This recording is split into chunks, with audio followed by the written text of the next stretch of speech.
بینەرانی بەڕێز ئەو کاتتان باش. 33 ساڵ لەمەوبەر هەرچەند ڕۆژ پێش نەورۆز لەلایەن حکوومەتی سەدام حوسێنەوە شاری هەڵەبجە بۆمباران کرا. بۆمبارانی شیمیایی کرا و لەو کامەشدا هەزاران کەس جانیان لەدەستدا و سەدان کەسیش دەتوانین بڵێن بریندار بوون. هەڵبەت بۆ بریندارانە تا ئێستا چارەسەری کراوە جاکەمیان زۆر بە تایبەتی لەلایەن پزیشکانی دەرەوە تیمانی پزیشکانی دەرەوە هاتوونە بۆ چارەسەری هەوڵانداوە. بەڵام ئەوەی دەمانهەیە لەم بەرنامەی ئەمجارێ ڕوانگەدا باسی بکەین ئەوەیە کە داخۆ ئەگەر زیانی بە مرۆڤ گەیاندۆ زیان بۆ ژینگە چەندە، بۆ ڕووەک، بۆ جیا، بۆ کشت و کاڵ. ئایا زیانەکانی کوردخایانن، درێژخایانن، یان دەکرێت چارەسەرێک بۆ خاک بکردرێ؟ لەم پەیوەندیەدا لەگەڵ میوانێک دەدوێین کە خۆی پسپۆڕی خاکە، بەشێک لە کۆڵینەوەی زانستی لە زانکۆیە لەسەر ئەو بارە ئەنجام داوە. ئەویش کاک دکتۆر جعفەری حامیدیە. ئەڵبەت کاک جعفەر چەندین کتێبیشی بۆ ئەوانەکان نووسیوە، بۆ کتێبخانەکانی نۆڕوێژ کە لەوێدا وەک وانە دەگوترێنەوە. کاک جعفەر سپاسی ئامادەبوون دەکەم لە پێشتا ئەگەر بڵێ 33 ساڵ لەمەوبەر چۆن بوو کە ئێوە لە کارەساتی هەڵەبجە ئاگادار بوون، بە کورتی بۆ بینەرانان باس بکەیت کە لەو ڕۆژیدا تۆ ئەو چیمیابارانت چۆن دیت؟ زۆر سپاس. سڵاو لە گیانی پاچی شەهیدانی کوردستان، سڵاو لە گیانی پاچی شەهیدانی کارەسات و ژێنۆسایتی هەڵەبجە. سڵامەتی تەواو ئارەزوو دەکەم بۆ ئەو کەسانەی وەبەر گازی شیمیایی کەوتون لە هەڵەبجەوە، بۆ هەموو تاچێکی کورد لە هەر کوێیەکی کوردستان هەیە. کورد ئەرزت بکەم ئەو لە کاتی شیمیابارانی هەڵەبجەدا من لەوێ بووم، بەشداری شیمیابارانی، بەشداری ئەوە بووم و ئاگاداری بەشێکی بەرچاو لە کارەساتی بۆمبارانی شیمیایی هەڵەبجە بوو. فەرموون. کاتێک دەڵێن چیمیابارانی هەڵەبجە، کاک جعفەر، ئایا تەنیا شاری هەڵەبجە چیمیاباران کرا یان ناوچەکانی دەوروبەریش دەگرێتەوە؟ ئەوەی کە ئێمە دیمان ئەوە بوو کە شاری لە ڕاستیدا هەڵەبجە یەکەم جار بۆمبارانی چیمیایی کرا، بەڵام دوایی بۆمبارانەکە چەند ناوچەیەکی دیکەی دەوروبەری هەڵەبجەشی گرتەوە، هەم بە بۆمبارانی فڕۆکەکانی بەعس و بە بۆمبارانی لە واقعدا و هەم بە بڵاوبوونەوەی هەور و لە واقعدا گازی بۆمبارانە شیمیایەکە کە بڵاو بۆ بە ئاسماندا. دەتوانم چەند شوێنێک نێوبەرم شاری هەڵەبجە، ئەبابەیلێ کە ئاواییەکە هەر بە شاری هەڵەبجەوە، سازان، خورماڵ، ئەحمەداوا و تەپەکوڕە و چەند ناوچەیەکی دیکەش، چەند ئاواییەکی دیکەش لە دەوروبەری هەڵەبجە. بەڵێ فەرموون. باشە، گازی شیمیایی جۆرا و جۆر هەیە. تا ئێستا وەک ئێوە بزانن یا لێکۆڵینەوە کرابێت، دەکرێت بڵێ گازی شیمیایی کە ئەو کات لە هەڵەبجە درا نێوەکەی چ بوو یان چەندین گاز بوو؟ لە ڕاستیدا چەندین گاز بوو. ئەو گازە بەشێکی بۆنی سێوی لێدەهات. گازی خەردەل، گازی سیانید، ئەو گازانە بەکار هاتن، بەڵام چەند گازێکی دیکەش هەر بەکار هات. ئەوەی ڕاست بێت لەسەر گازەکان زۆر سەرچاوە و ئەوانەمان تمەشا کردووە. کەس باسی گازێک و دوو گاز ناکات، باسی چەندین گاز دەکات، بەڵام بە زۆری گازی خەردەل و گازی سیانید. فەرموون. بەڵێ ئێستاگە بینە سەرباسی چۆنێتی کارتێکردن لەسەر ئەو خاکەی. خۆ دەزانی کە کوردستان ڕۆکی زۆرە، بەشێکی ژیانی خەڵکیش بەسراوەوە بە کشت و کاڵ. ئەگەر بۆ بینەرانمان باس بکەیت کارتێکردنەکەی چۆنە لەسەر ئەو خاکە؟ ئایا بۆ کوردخایان بۆ درێژخایان دەبێ چەندەی زیان پێگەیاندەوە بۆ خاکەی کە چیمیابارانەکە گرتوێتەوە؟ مەبەستی بۆمبارانی چیمیایەکە لە بەینبردنی بوونەوە بەر لە هەموو شتێک ئینسانەکان بوو. بەڵام ئەوەی شۆنی خراپی ئەو چیمیابارانە لەسەر جیا، لەسەر حیوانات، لەسەر دەخڵودان، لەسەر خاک، لەسەر ئاو، لەسەر هەوای ناوچەکە چۆن بۆ بێگومان هەموو بەشەکانی دیکەی گرتوتەوە. ئەگەر من لە جێگایەکەوە باس بکەم بەڕێز کاکسەلا، ئەوە یەکە دار و دەوەن، گەنم و دەخڵودان، جیای خۆڕسک با بڵێن جیای کە بۆ کشت و کاڵ و بۆ خواردن و وانە بەکار نایە، جیای هەرزە، جیای وەحشە، ئەمانە هەمووی گەشە دەکەن، هەمووی تەرەقی دەکەن. ئەو کات لە هەڵەبجەشدا کاتی گەشەی هەرە لەسەری جیا و زەمەند و ئەوانە بووە. جیا و دەخڵودانیش هەموو ئەوانەی کە لە واقعدا گەشە دەکەن لە جیا و لە دار و لە دەوەن و ئەوانە لە ڕێگای پرۆسێسێکەوە کە پێی دەڵێن فاوت و سنتەسیس، لە ڕێگای ئەوەوە لە واقعدا گەشە دەکەن. لە قۆناغی یەکەمدا دەکرێت بڵێن لە ڕێگای ئەم گازی بۆمبە شیمیایانەوە ئەگەر چەند ڕۆژێکیش لە ناوچە مابوو بێتەوە ئەو گازە، هەموو ئەو دەخڵودانانە، هەموو ئەو دار و دەوەنانە، هەموو ئەو جیا هەرز و وەحشانەی کە لە قەراغ، جۆگە و چۆم و داوێنی شاخ و پێدەشتەکان بوون، هەموو ئەوانە لە ڕێگای فتۆسەنتێزەی خۆیانەوە ئەم گازیان وەرگرتووەوە، لە واقعدا نەخۆش کەوتون بەو گازی بۆمبارانی شیمیاییە. باشە، خاچی کوردستان یا خاچی دەوروبەری هەڵەبجە چەندە توانیوێتی لە بەرامبەر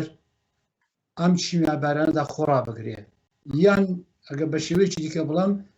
بۆ چیمیاباران فەرق ناکە، ئەگە خاکەکە لە هەر چەشنێک بێ حتممە زیانی خۆی پێدەگەنێ. ئایا خاچی دەوروبەری هەڵەبجە بە شێوەیەک بۆ کە بتوانێت تا ڕادێک لە بەرامبەریدا خۆڕا بگرێت ئەوەندەی زیان پێنەگەێنێت؟ نەبەداخەوە دەتوانین لە سێ بواردا بڵین کە خاچی هەڵەبجە لە بەشێک لە شوێنەکانی دیکە زیانی زیاتری بێتکەوت. یەکەم، خاچی هەڵەبجە گۆشتە زەویە و پێدەشت و تەختایەکی زۆری هەیە کە ئەگەر گاز یا ئاو یا شتێک کەوتە سەر خاکەکە زوو جەریان پەیدا ناکەوت بڕوا منتقە بەجێ بێڵێ. خاچی هەڵەبجە لەبەر ئەوەی کە بەشێک لە ئاواییەکانی پێشتر چۆڵ کرابوون، ئەوەی کە عێراقیەکان نێویان نابوو ناوچەی محەڕەمە و ئەو ئاوایە چۆڵانە کشت و کاڵیان تێدا قاچاغ ببوو نەدەکرا، زۆر جیاوزەوەنی وەحشی تێدا پەروەردە ببوون. ئەم لە واقعدا جیاوزەمەنە وەحشیانە لە چەندین ساڵ گەشەیان کردبوو بە شێوەیەک کە یعنی بتوانن بەشێکی بەرچاو لە منتقەی هەڵەبجەدا بپۆشن. و ئەمە تایبەتمەندیەکی دیکە بوو چون ئەو دێهات و ئەو ناوچانە چۆڵ کرابوون. خاڵی سێهەم ئەوەیە کە منتقەی هەڵەبجە وەکو بەشێک لە شوێنەکانی دیکەی کوردستان منتقەیەکی سارد، با بڵین منتقەیەکی سەردەسیر نییە. منتقەی هەڵەبجە منتقەیەکی گەرمە. گەرمی منتقەی هەڵەبجە و ناوچەی هەڵەبجە دەبێتە هۆی ئەوە کە جیا لە هاویناندا بۆ ژینی خۆی، بۆ ئیدامەی حەیاتی خۆی ڕیشە زیاتر ڕۆبچێنێتە خوارێ لە خاکدا بۆ ئەوەی بە ئاوی خاک بگا و لەو ڕێگایەوە پرۆسێسی تەرەقی و گەشەی خۆی درێژە پێ بدات. لەگەڵ ئەم سێ خاڵە خاڵێکی دیکەی زۆر زۆر گشتیش هەیە، سەرنجڕاکێشەیە کە پێم خۆشە بەڕاستی هەموو پسپۆڕانی کورد سەرنجی بدێنێ، ئەویش ئەوەی کە منتقەی هەڵەبجە چەند ناوعەجایەکی هەیە کە لانیکەم 3 میتر ڕێگەکان لە عەرزدا دەڕواتە خوارێ. ئەگەر سەرنج بدەینەوە سەر ئەو با بڵێن پرۆسێسی گەشەی جیا کە لە گەڵاکان و لە نقوپۆپەکان و لە ڕێگای گازی دیۆکسایدی کەربۆن و لە ڕێگای نووری ڕۆژیەوە تەرەقی دەکەن دەبینین ئەم تەرەقیانەی کە ئەو جیا دەیکەن نیازیان بە ئاوە ئاو خۆ لەگەڵا وەرناگیرێ ئاو لە با بڵێن ساقەی دار و لە قوپۆپەکانی جیاو ئەوانە وەرناگیرێ ئاو لە عەزەوە وەردەگیرێ معنای ئەوەیە لە ڕێگای ئەو فۆتۆسەنتێسیسەوە لە ڕاستیدا داوا جیایەکە دارەکە دەوەنەکە دەغڵدانەکە داوای ئاوی کردو بۆ ئەوەی گەشەی زیاتر بکە و ئەو ئاوا مەجبور بووە لە 3 میتر 4 میتر تا 5-6 میتر با بڵێن کەکرە و مێکوک کە لە منتقەی هەڵەبجە زۆرن لەوێوە ئاو بچێشێتە سەرێ معنای ئەوە چییە؟ معنای ئەوەیە هەمووی لەو هەوا نەخۆشەی کە فتوسەنتێزی تێدا بە وجود هاتووە لە مینەڕاڵ و لە ئاوێکەوە کە لە ڕیشەی ئەو جیانەوە کە چەندین میتر چۆتە خوارێ بۆتە هۆی ئەوە کە گازی شیمیایەکە لەگەڵ خۆی بەرێتە ڕەگ و ڕیشەی جیاودارەکان و ڕەگ و ڕیشەی جیاودارەکان لەگەڵ ئاو و لەگەڵ مینەڕاڵ و لەگەڵ با بڵێن کۆمەڵێک مینەڕاڵی تایبەتی دیکە کە لە ڕاستیدا پێی دەڵێن ترەیس سەبستانتیڤ ئەو لە ڕێگای ئەوانەوە یعنی بێتەوە سەرێ بۆ پرۆسێسی فتوسەنتێزەکەی فەرموو. کاک جافەر وەچی دەڵێ ڕۆکی وا هەیە کە 3 میتر با بڵێن ڕیشەکەی دەچێتە خوارێ باشە لە ماوەی ئەو 30 ساڵەیدا وەختێک ئای باران دەبارێ ئەو ئاوە نایشواتەوە کە هەتا دەگاتە ڕیشەی 3 متر یا 4 متری ئەو ئاوەی بە شێوەیەکی ئاسایی خاوێن بکاتەوە ینی پرۆسێسێکی زۆر جالبە و پرسیارێکی زۆر زۆر سەرنجڕاکێشە کاک سەلاح 25 سانت تا 30 سانت لە قوڵایی خاک یعنی لەسەر خاکەوە بۆ قوڵایی سەر پرۆفایلی خاکەکە با بڵێن قوڵی خاکەکە ئەمە نێوی خاچی خۆراکە یعنی خاچێکە کە خۆراک و دەغڵودان و حاصڵات دەدا بە ئێمە ئەم 25 تا 30 سانتیمترە لە بەشێک لە شوێنەکان کە کشت و کاڵی لێ دەکرێت لە ڕێگای تراکتۆر و لە ڕێگای گاسنی جووت و جووتیاریەوە با بڵێن سەروبن دەکرێت شێو دەبڕدرێ وەردەدرێتەوە ئەوانە بەڵام لە بن 30 سانتیمتر ئەو ئاوەی کە دەچێتە نێو عەرز لە ڕاستیدا چونکە دەشتایش بۆ منتقەی هەڵەبجە ئاوەکە درێنێرە دەبێ یعنی ئاوەکە هەڵدەمژرێ بۆ خواری عەرزەکە و ئەمە خەتەرێکی گەورەیە ئێستا ئێمە ئەگەر بێنین پرۆفایلی خاچی هەڵەبجە لە 20 تا 30 شۆن بدەینەوە کەندەڵانێکی 3-4 متری لێ ساس بکەین هەل لە سانتیمتری یەکەمەوە لە بنی کەندەڵانەکەوە تا سەر عەرزی چەندین جێگا ئێمە بێنین خاک بەرداری بکەین و نمونە بەرداری بکەین و بیدەینە ئازمایشگا و لە لابراتواری و ئازمایشگادا ئەو خاکە ئازمایش بکەین بە باوەڕی من لەو جێگانش کە ئەو جیانە کە ڕیشان زۆر ڕۆیشتۆتە خوارەی لێیەتی بە باوەڕی من ئەو نەخۆشیە ئێستاش کە ئێستایە ماوەتەوە بەڵام ئایا ئەو 25 سانتیمتر 30 سانتیمتری سەر عەرزی بەڵا ئەوە لەگەڵ جەنابەت هاوڕام ئەوەی باران بۆ ئەوەی بەرەو پشت کراوە ئەوەی هەوا شۆنی لەسەر داناوە ئەوە ساردی و گەرمی شۆنی لەسەر داناوە ئەوە لە ڕێگای باڵێن حاصڵاتی کەشاوەرزێوە 33 ساڵی لێ گوزەراوە ئەمانە ڕۆیشتون ڕەنگە ئەم بەشە لە خاکەکەی ئەوەندە ئیدی نەخۆش نەبێ بەڵام ناکرێ بڵێن قوڵایی خاکەکە لە سەرەوە بۆ 3-4 میتر نەخۆش نەبێ باش پێشەوەی کە بچین کە بزانین بۆ ئەوچی باست کرد لە کۆڵینەوە دەکرێت یا نەکراوە چ دەتوانین لەو بوارەدا هەنگاو هەڵبێن لە ڕۆیشی پسپۆرانەوە ئەوەندەی ئێوە ئاگادار بن لەو دەمەوە کە چیمەباران لە هەڵەبجە و دەوروبەری کراوە ئایا هیچ جاکێکە لە بین چوو بێت یا هیچ پەڵەوەرێک با بڵێن هیچ جانەوەرێکەیە کە کوشتبی و ینی لە بین چوو بێ و نەتوانن زاڵ زوو بکەنەوە؟ کاک سەلاح، ئەگەر چاو لە داری میوە بکەین، ئەگەر چاو لە حاصڵاتی گەنم و زەراعەتی دیکە بکەین، ئەگەر چاو لە بەشی با بڵێن میوەجاتی دیکە، چاو لە نۆک، چاو لە نیسک و ئەوانە بکەین کە چێندرا بێ، بەو قەناعەتەمان دەگەیەنێ کە لە حیواناتی ماڵیەوە تا پەلەوەری باڵندەی پێدەشت و چیاکان و تا حتا حیواناتی با بڵێن ماڵی کە بۆ خۆشمان بەڕەزاتی خۆشمان لە ماڵێدانیە، وەکو مشک و وەکو جرج و وەکو مارمێڵکە و وەکو مار و ئەوانە دەبینین هەمویان لە ڕێگای لە واقعدا گۆڕانکاری وە لە یەکتر کەڵک وەرگرتن نەخۆش دەکەوێت. ئەمە پێویستی بە لێکۆڵینەوەیەکی یێزگار قوڵ هەیە کە با بێنین مشکێکی با بڵێن منتقەی هەڵەبجە، مارێکی منتقەی هەڵەبجە، جانەوەرێک پەلەوەرێکی دیکەی منتقەی هەڵەبجە کە خۆجێیی هەڵەبجەیە،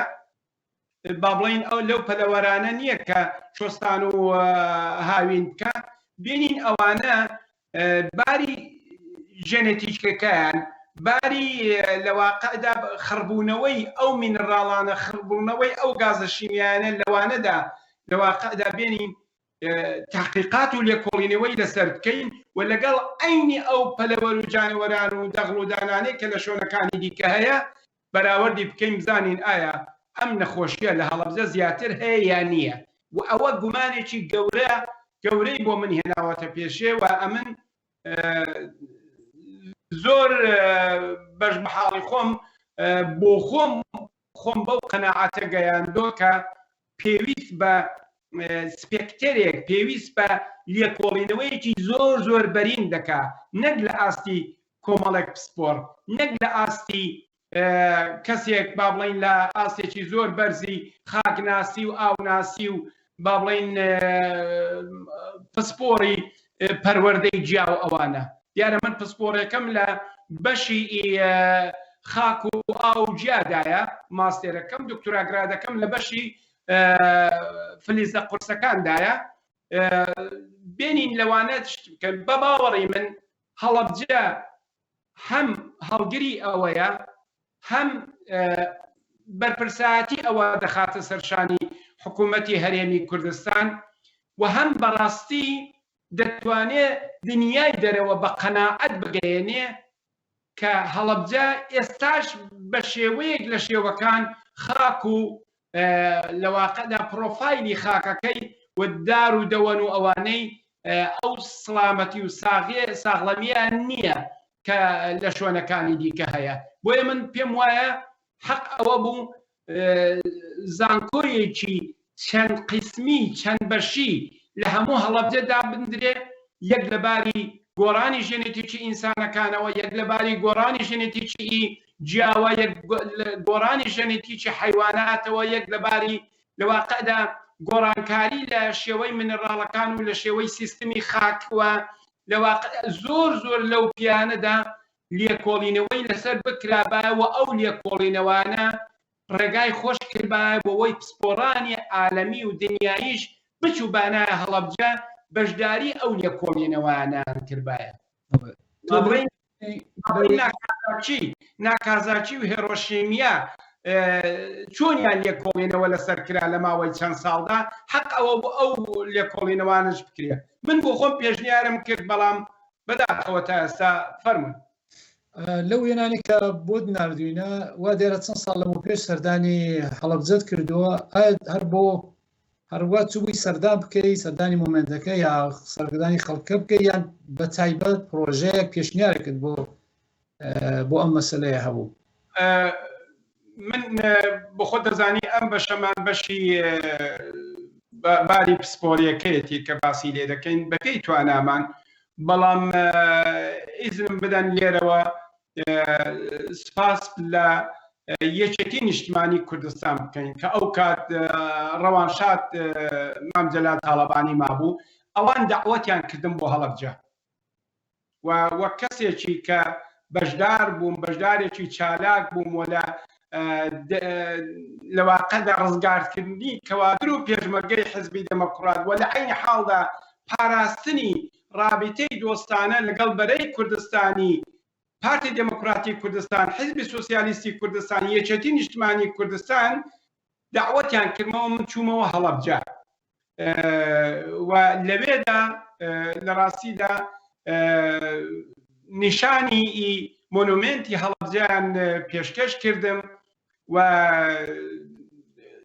دەفتەری بیرەوەریەکان لە ڕاستیدا کتێب نییە دەفتەر نییە کتێبێکی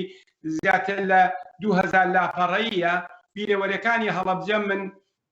بیرەوەری خۆمم تێدا نووسی و بە کورتی لەسەر ئەو کارەساتەم نووسی و باسم کرد و لەوێشدا لە واقعدا ئەو کات کە من گەڕابوومەوە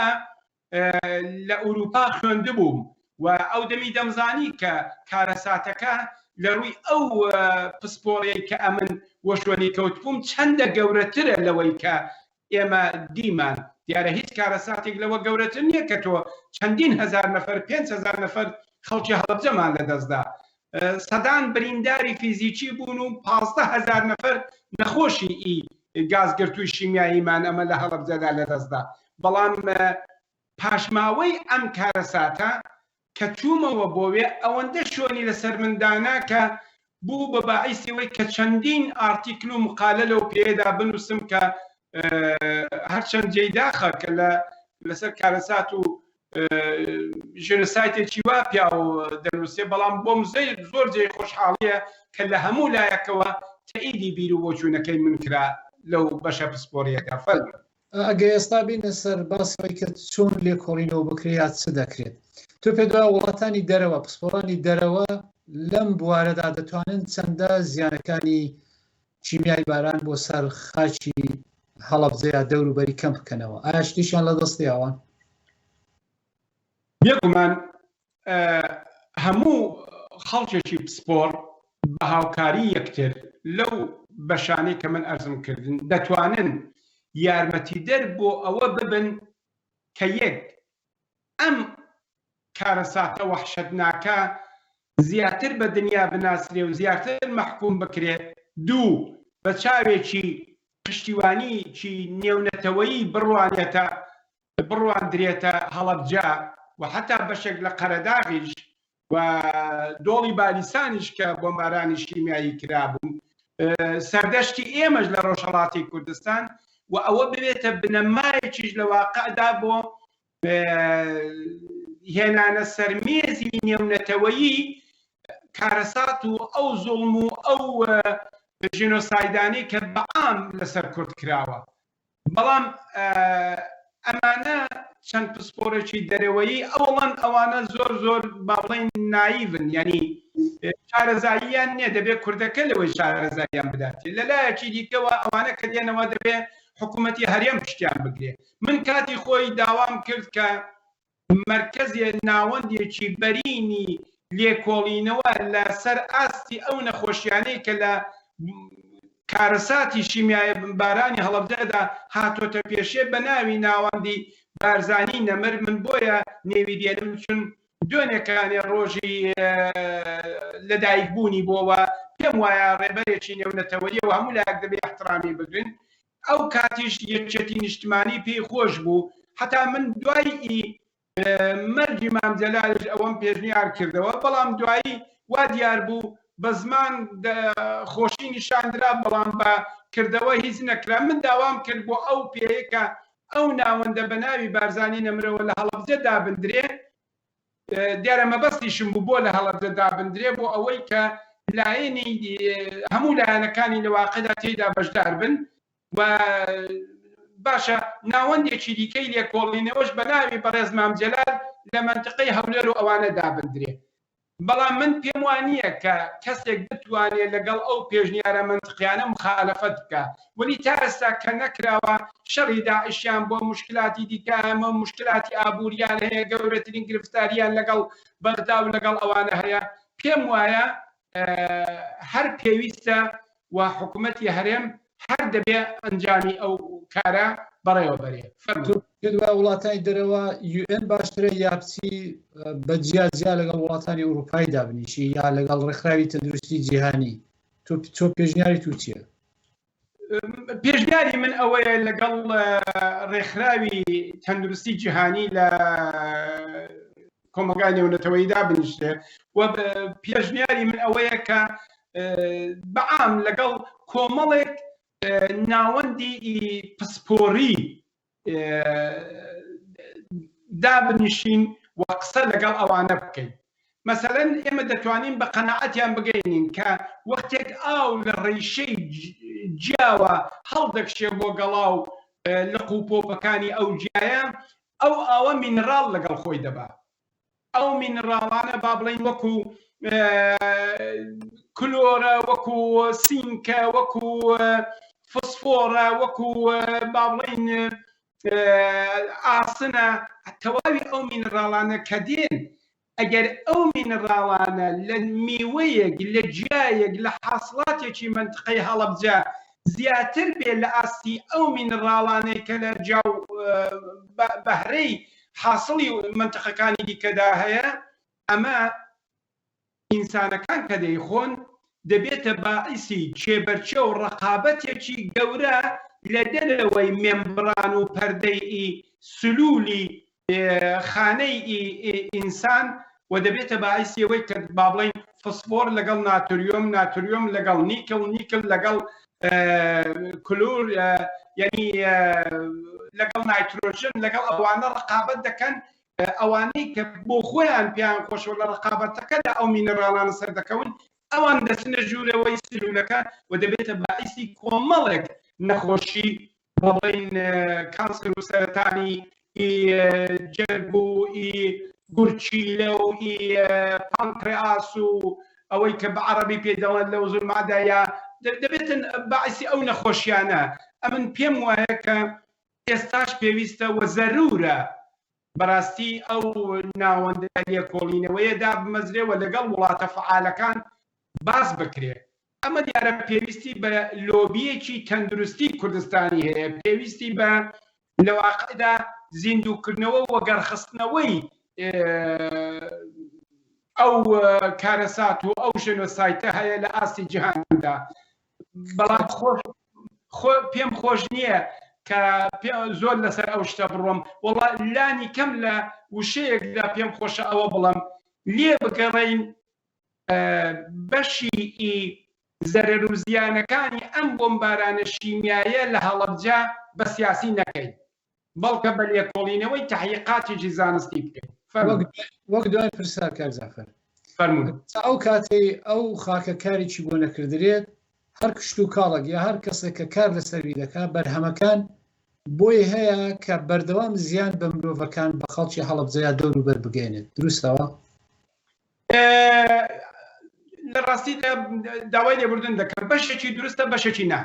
ئەوەی کە نادروستە ئەوەیە کە گەنمو و جۆ و دەغڵودان و نۆک و نیسک و خەیار و با بڵین سەیفیکاری و ئەوانە چونکە 15-20 سانتیم دەڕواتە خوارێ لە عەرزی ئەوە ڕەنگە کەمتر تەئسیر و شۆنی ماوە بەڵام ئەمەی کە جەنابێ وەڵامی پرسیاری جەنابێت ئەمەی کە دروستە ئەوەیە کە ئەو جیاوەحشیانە مێکوک با بڵین کەکرا جیایەکانی دیکە دووسێ میتر ڕێک و ڕشان دەڕواتە خوارێ ئەمانە دەبنەوە هۆی پیسبوونی حاصڵاتە کشت و کاڵیەکەش یعنی بۆیە ئەمن